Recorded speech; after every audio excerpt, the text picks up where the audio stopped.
Well, hello, I'm Alex, and today I've got a quick and easy creativity warm-up for you. Use this to give your brain a little reset, to try something new or different, or just to get out of a funk. You know how I'm always saying how simple it is to spend a few minutes a day in creative play? Well, I'm sure a lot of you are like, "Oh, that's easy for you to say, you're an artist." So, I'm making these videos for you to take tiny play breaks with me. This is your creativity timeout, baby. Just jump in and mess around with whatever supplies you've got on hand. No worries, I'm keeping this no fuss fabulous, easy peasy. Go ahead, check it out.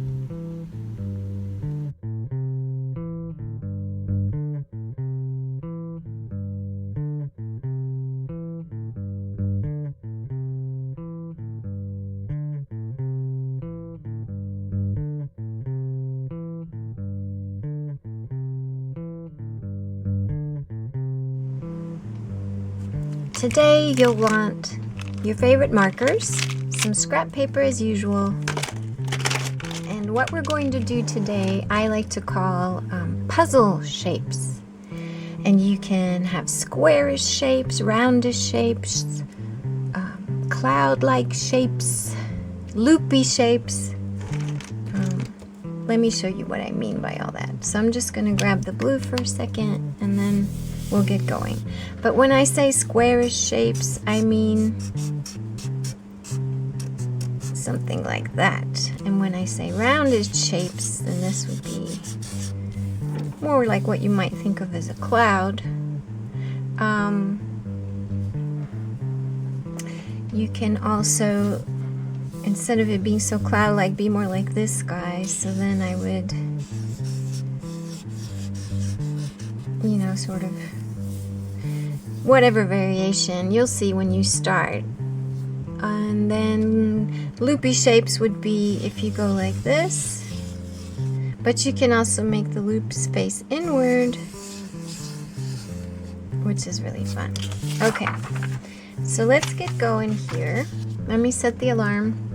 I should have done that a second ago. All right, we've got about 10 minutes to do these, what I like to call creativity warm-ups.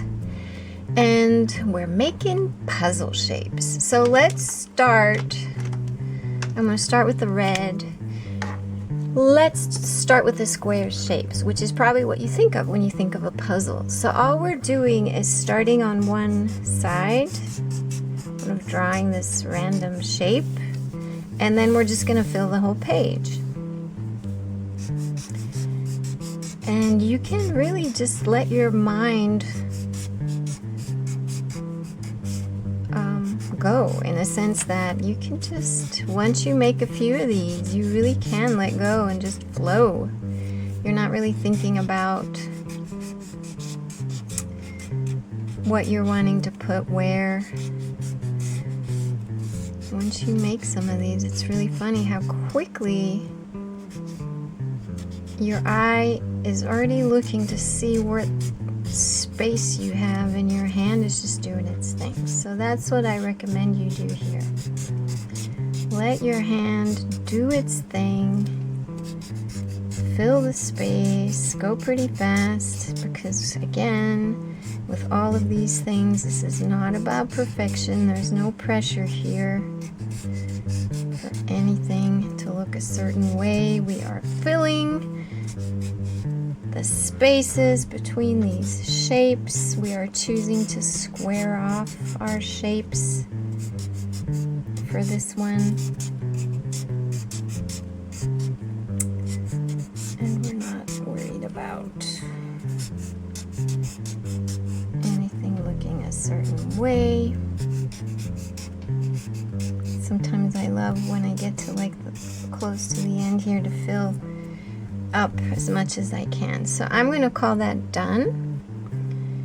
Now you could go slower and you might like that more, but since I want to show you all these shapes in 10 minutes, I'm probably going to keep going at the same rate. Next up, let me take a different color here. dominant hand, non-dominant hand. For this one, for sure, you're going to go slower. And I'm going to start here so that, because if I start here, I might end up putting my hand over it. But anyway, let me just give it a try. So, obviously, I cannot go as fast.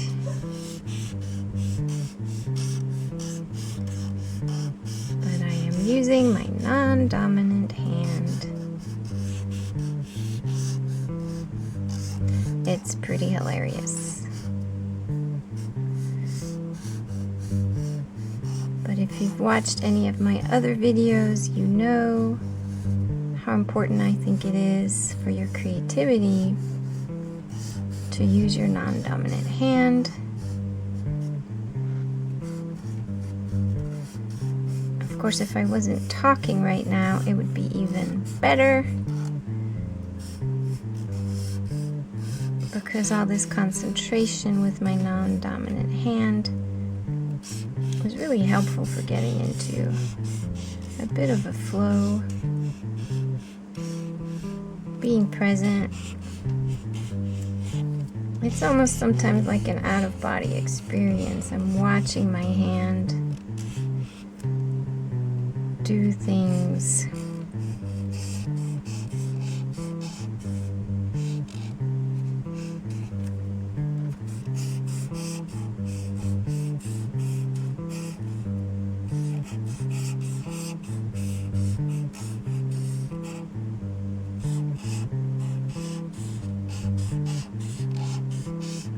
Don't get frustrated. No frustration here, because we have no expectations for any kind of finished product. So if you're getting frustrated, what can I say? You're taking this way too seriously. Okay. Can you tell the difference between dominant and non-dominant? Ha ha ha. Alright, next one. I think I said rounded shapes is probably the best progression here. Okay, rounded shapes, very similar to what we just did, except instead of squaring off, I'm just... kind of weird. It's hard sometimes for me to get going here, but yeah, like this. Yep, there we go. I got it. So maybe organic shapes and filling in the spaces. Yeah.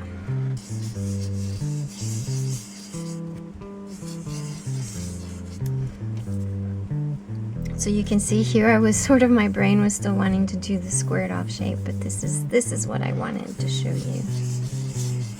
This is what I wanted to show you. So just think of blobs. Should probably call them blobs instead of rounded shapes. And again, you're just letting your mind do in your hand. You're letting your mind and hand do its thing, filling in the empty space. Guess what's next? We are going to use our non-dominant hand. All right.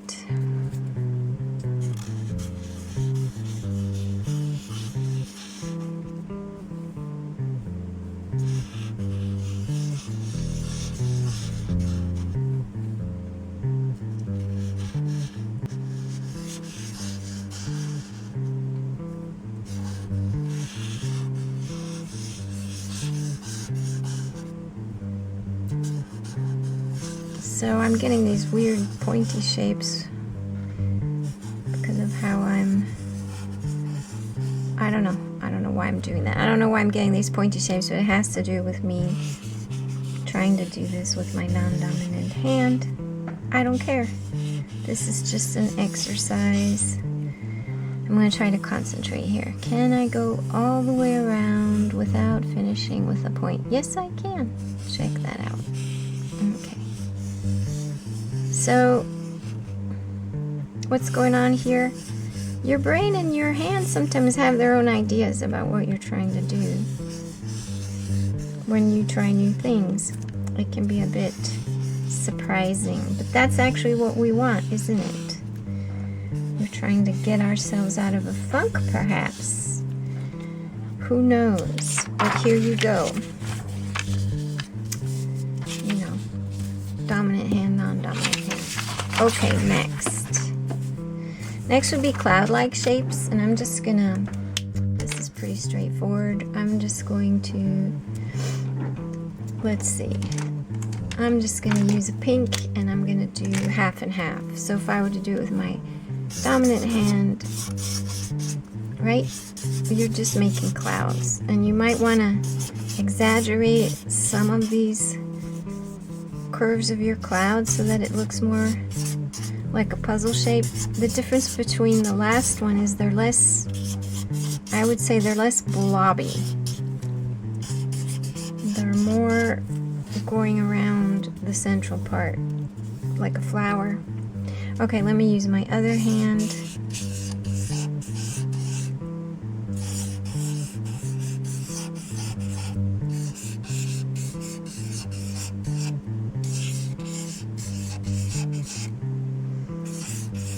You might want to take note if it's getting easier now that you've done a few of these to use your non-dominant hand, or if there's a particular shape you find more soothing or more fun to do. So these would be the cloud shapes, dominant, non-dominant.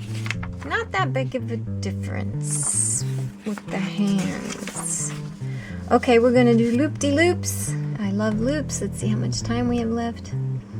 Okay, we're getting close here. Loop-de-loops. I'm gonna do loops facing in and loops facing out, dominant hand on one sheet of paper. So this would be the loops facing in, right? And this would be the loops facing out. I think you're gonna love this one. This is one of my favorites because I love seeing if I can finish where I started. So you see that? I love seeing if I can actually make it all the way around and connect. So you start and then you go around and then you sort of need to go back and connect. Okay. I'm actually filling the page with both types. Not what I had planned, but who cares? Here we go. Loops in, loops out. You could try going really small with any of these things I'm showing you today. Seeing how small you can go. Of course, it also depends on what you're using. If you have a really fat marker, it might be hard to go really small, but fill in all your shapes. Okay, that was the timer. So, one more minute here, and I'm going to do these with my non-dominant hand.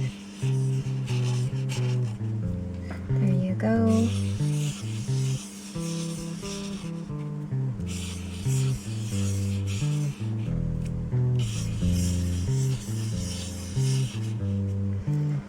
Do any of these feel more fun? Do any of these shapes get you, I don't know, like,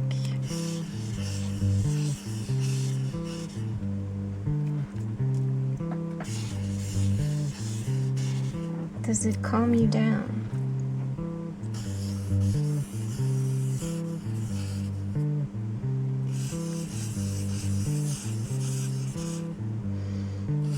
Okay, so we're finishing up here, and I think I would just add